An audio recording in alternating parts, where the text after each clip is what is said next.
We've all seen them. 12% of us have even considered purchasing them. I'm talking, of course, about plastic fruit. One of man's most notorious pests, the plastic fruit has only been known to flourish in 3 isolated areas of the world.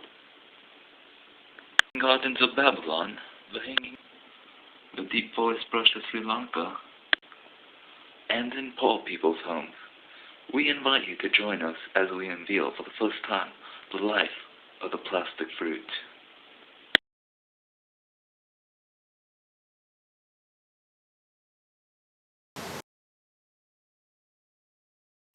Once believed to be reptilian egg layers, it has now been established that they are mammals, with the platypus being their closest relative. Though not a prosperous predator, the plastic fruit's numbers do not seem to be diminishing. It has been estimated that there are still 7,000 plastic fruit left in the wild, and environmentalists are worried that if nothing is done, those numbers could flourish. I'm worried that those numbers can flourish. The plastic fruit depends on its realistic appearance to lure prey to put them in their mouth. This baby plastic apple was born purple. It will not survive past its 9th month. Once in the prey's mouth, the plastic fruit releases a series of shrill cries and high doses of curare, leaving the victim paralyzed and defenseless against the plastic fruit's brutal attacks. The plastic fruit will proceed to jump on its prey's skull until it is crushed.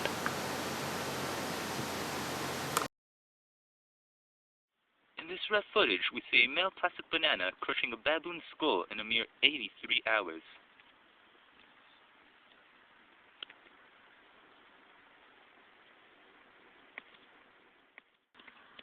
It's mating season now. Only the strongest of the plastic fruit will be able to fertilize a female fruit with its spores.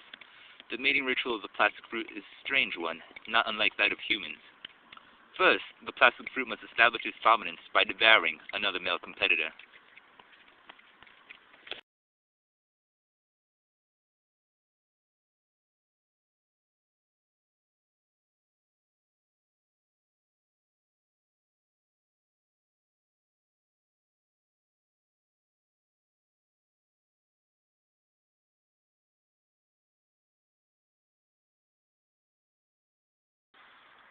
Once the males have completed this task, they continue to woo the female with the display of low-bellowed moans for 36 hours.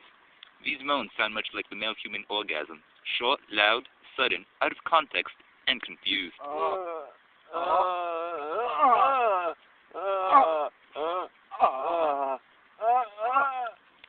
Now it's the female's turn to decide whom to mate with. The female begins by seemingly talking to the male for hours upon hours. If the male can show that he has been listening, the female will move on to phase 2. Naturally, this takes a lot of energy from the males. Only the most experienced will be able to withstand the hours of pointless conversation. We see here that these two fruits have given up and are experiencing same-sex relations.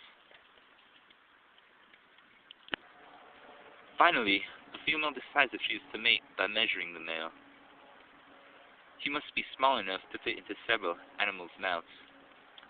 Having done so, the female will open a small part of its flesh, allowing the spores of the male to penetrate.